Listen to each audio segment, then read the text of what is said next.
Trump decide abrir exceção no tarifaço dos Estados Unidos e dá isenção de um mês para os carros importados do Canadá e do México. E você vai ver também. Lei que limita os juros do cartão de crédito completa um ano. Dívidas diminuíram, mas número de devedores continua alto. Vacina contra a gripe ficará disponível o ano todo para crianças, gestantes e idosos. Robô descontrolado ataca pessoas na China. E ainda, lista dos 20 maiores pilotos da Fórmula 1, só tem um brasileiro. Tudo isso você confere a partir de agora no Jornal das 18h30.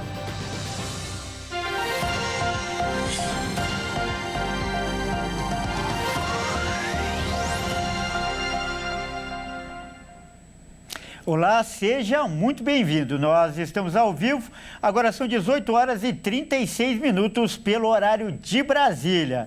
Eu sou o Kleber Werneck e a partir de agora você confere comigo as principais notícias desta quarta-feira.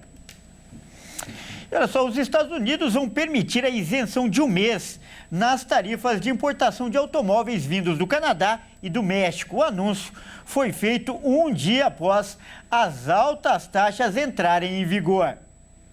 A Casa Branca informou nesta quarta-feira que as importações de carros do Canadá e do México ficarão isentas por um mês das tarifas impostas pelo presidente dos Estados Unidos, Donald Trump.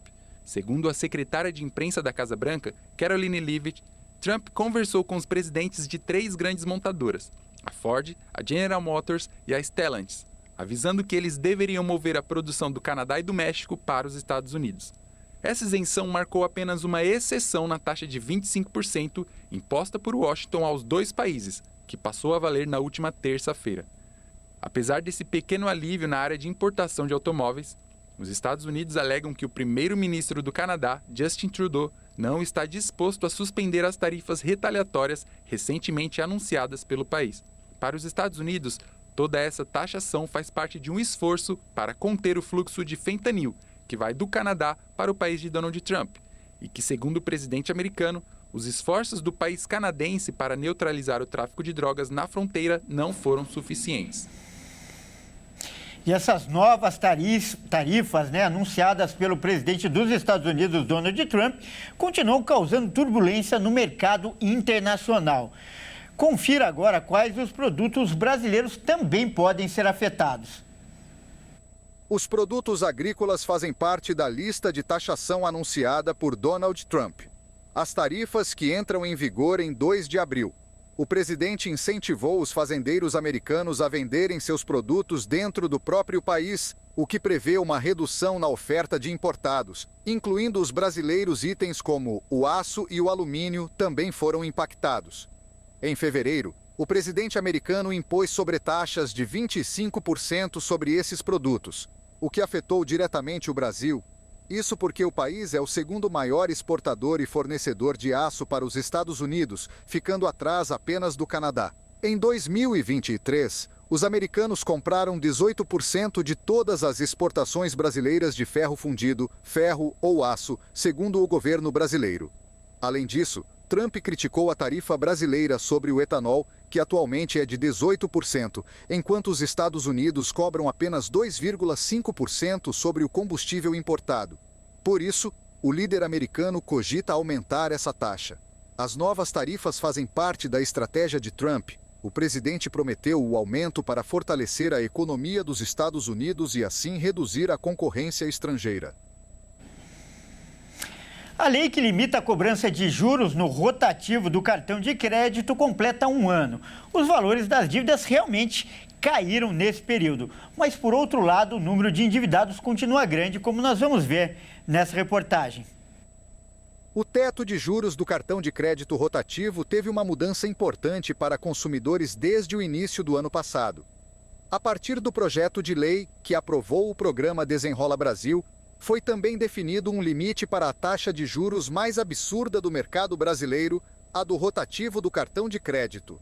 Com isso, enquanto em 2023, a taxa, que não tinha limite de teto, chegou a ter uma média de 442% ao ano, com a medida do governo, esse valor ficou limitado.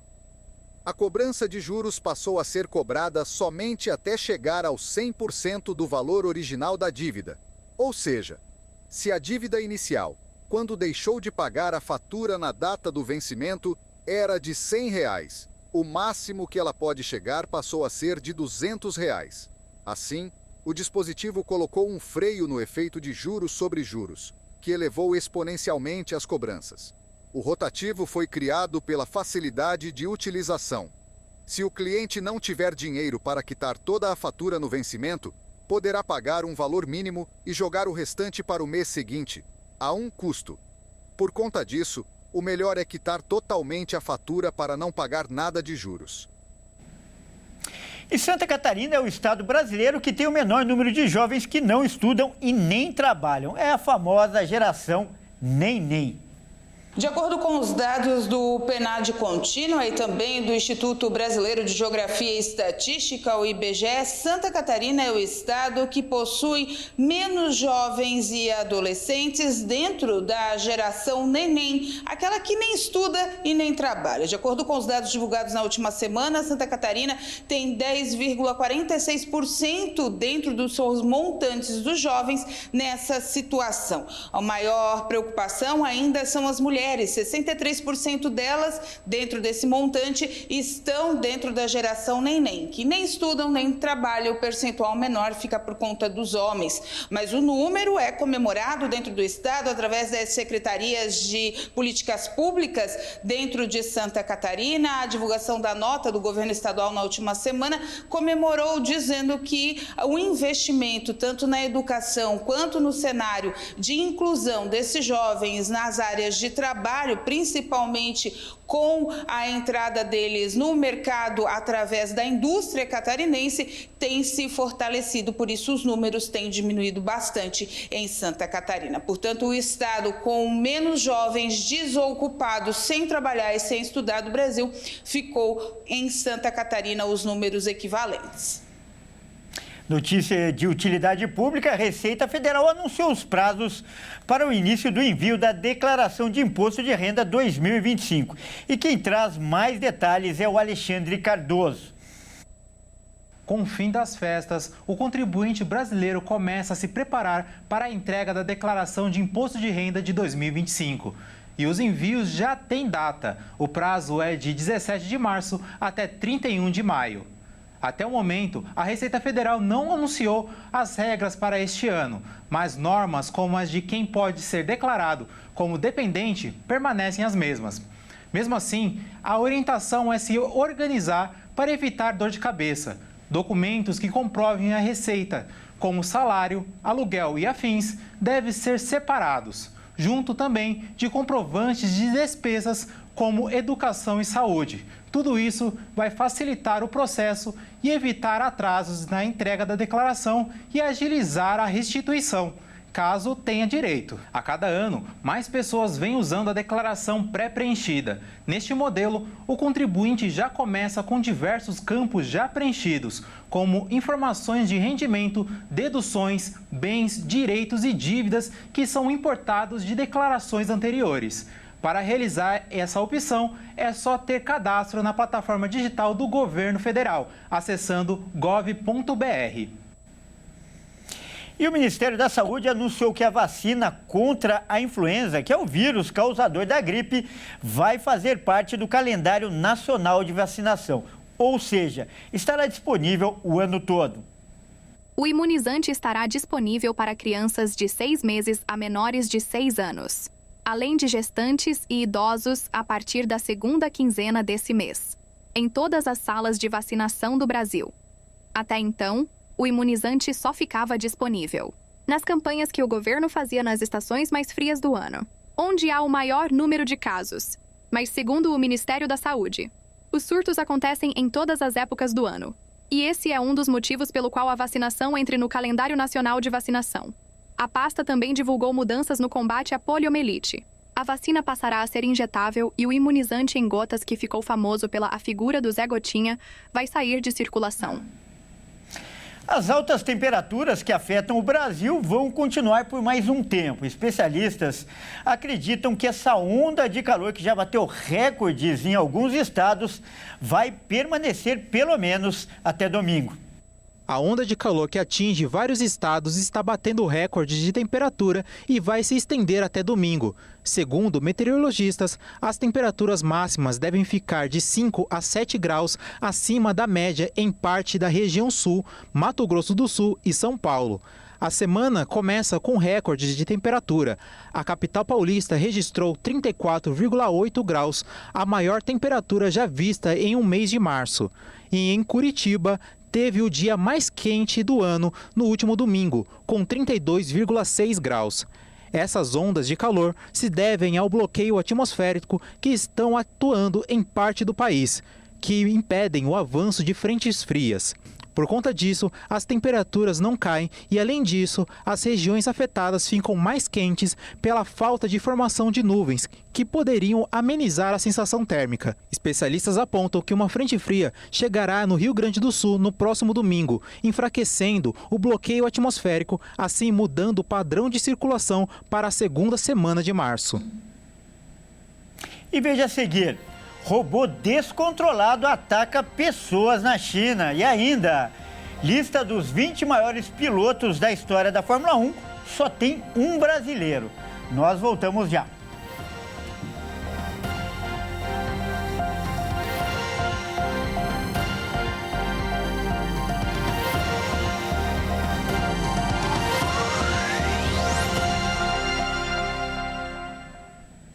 Mais uma vez, seja muito bem-vindo. Nós estamos de volta e ao vivo. São 18 horas e 49 minutos pelo horário de Brasília. E olha só essa história. Um robô surtou e tentou atacar os espectadores em um evento na China. A máquina precisou ser reiniciada após o acidente. Vamos conferir. As imagens gravadas por uma pessoa que estava na plateia mostram o momento em que o robô humanoide avança e ataca os visitantes. A cena aconteceu durante o Festival das Luzes na cidade de Taishan, na China. O robô surpreendeu o público. Isso porque ele tentou ultrapassar a barreira de proteção do evento e quase deu uma cabeçada em um homem que estava na plateia. Após a tentativa de ataque, o robô foi puxado para trás pelos seguranças. Além disso, o operador precisou reiniciar a máquina para evitar novos incidentes. A organização do festival afirmou que o ataque do robô aconteceu devido a uma simples falha no software do equipamento. Felizmente, ninguém se feriu. Veja de novo a cena. E agora é a hora da gente falar de esportes aqui no Jornal das 18h30. E quem traz as informações é o Pedro Veraldi. Boa noite, Pedro, seja bem-vindo. E Pedro, a Fórmula 1 completa 75 anos, cheia de histórias e homenagens, não é, Pedro? Pois é, Kleber. Boa noite a você, boa noite a todos que nos assistem. Os 75 anos da maior competição de automobilismo teve direito a um top 20 dos melhores pilotos de todos os tempos. E dos 20, temos apenas um brasileiro, que todo mundo deve imaginar quem é, não é? A Fórmula 1, principal categoria de automobilismo do mundo, está completando 75 anos com muita história e momentos marcantes. E para celebrar essa data tão expressiva, a Federação Internacional de Automobilismo, a FIA, decidiu publicar um especial de aniversário apontando os 20 melhores pilotos de Fórmula 1 de todos os tempos. Representando o Brasil, país que já teve 33 pilotos na categoria, somente Ayrton Senna apareceu na lista do top 20. Senna disputou 10 temporadas na Fórmula 1 e foi campeão em 3 delas, com 41 vitórias e 65 pole positions, até que em 1994 ele se envolveu em um acidente fatal, no Grande Prêmio de San Marino, na Itália. Dentre os 20 melhores ranqueados pela FIA, a lista não definiu uma ordem específica, apenas apontou aqueles que mais foram relevantes nestes 75 anos de Fórmula 1. E claro, não poderiam faltar os maiores campeões, como Michael Schumacher e Lewis Hamilton, ambos com 7 títulos. O grande campeão dos anos 50 com 5 títulos, mas pouco conhecido, o argentino Juan Fangio, também entrou na lista. Além desses, pilotos recentes como Max Verstappen, Sebastian Vettel, Fernando Alonso e Kimi Raikkonen também entraram na lista. e nomes mais antigos, mas que fizeram muita história, como Alan Prost, Nigel Mansell, Niki Lauda e Grant Hill também foram lembrados.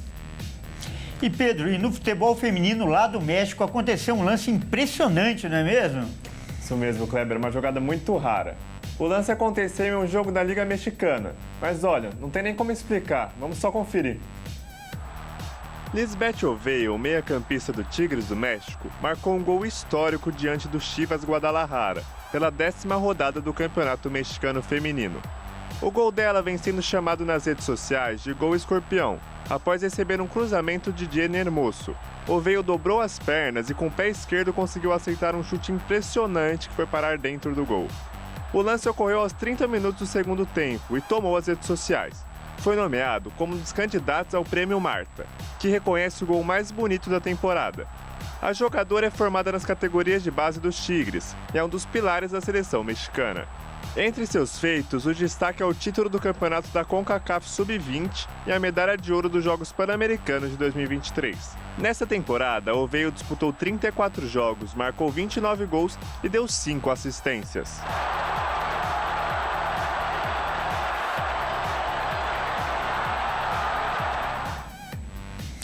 Pedro, e sempre que a gente fala de futebol feminino, eu lembro das nossas telespectadoras fiéis. Aproveito para mandar um abraço para a Irene, que está sempre ligada aqui no Jornal das 18h30. E mudando de assunto, Pedro, hoje também tem Corinthians na Libertadores, não é mesmo? E começa a segunda semana seguida de decisões para o Timão. O Corinthians está no Equador, onde vai enfrentar o Barcelona de Guayaquil, às 9h30 da noite, pela terceira fase da pré-Libertadores. Esse é o primeiro dos 2 jogos da decisão. O Corinthians vive uma semana cheia de decisões. E hoje o time paulista enfrenta o Barcelona de Guayaquil em Quito, pela terceira fase da Libertadores, o torneio mais importante para os times da América do Sul. Essa é a última fase da pré-Libertadores e no primeiro desafio, o Timão venceu a Universidade Central da Venezuela por 3-2, em um jogo que ficou marcado pelo sufoco e pela cobrança da torcida. Por mais que o futebol não empolgue, o alvinegro vive uma boa fase. O Corinthians está na semifinal do Paulistão e é dono da melhor campanha do campeonato, além de só ter perdido um jogo na temporada. Mas não é só o Timão que vive um bom momento. Os equatorianos também estão fazendo um grande ano. O Barcelona está invicto a 12 jogos e é líder do campeonato equatoriano. O time do Parque São Jorge vai com força máxima para o confronto e conta com a volta do camisa 8 Rodrigo Garro para vencer o time do Equador e continuar sonhando com o segundo título da Libertadores da América. Bom, Kleber, mais cedo o Caio noticiou que as fortes chuvas no Equador poderiam adiar a partida, mas o tempo melhorou, as chuvas pararam e o jogo será mantido para hoje à noite. Legal. Então, confirmado, vai ter Corinthians hoje pela Libertadores. E além da Libertadores, também haverá jogos pela Copa do Brasil, não é, Pedro? Tem sim, Kleber. São 3 jogos nesta quarta-feira. Às 7 horas, o Caxias do Sul enfrenta o Fluminense no Centenário. Meia hora depois, às 7h30, o Atlético Mineiro recebe o Manaus na Arena MRV. E mais tarde, às 9h30, tem confronto carioca na Copa do Brasil. Nova Iguaçu e Vasco da Gama se enfrentam no estádio Newton Santos, estádio do Botafogo. Bom, Kleber, por hoje é só. Uma boa noite para você, uma boa noite para todos que nos assistem. Até mais. Muito obrigado pelas informações, Pedro. Até mais. Bom, é isso aí. O Jornal das 18h30 fica por aqui. Eu agradeço demais a sua companhia. Uma ótima noite e até amanhã.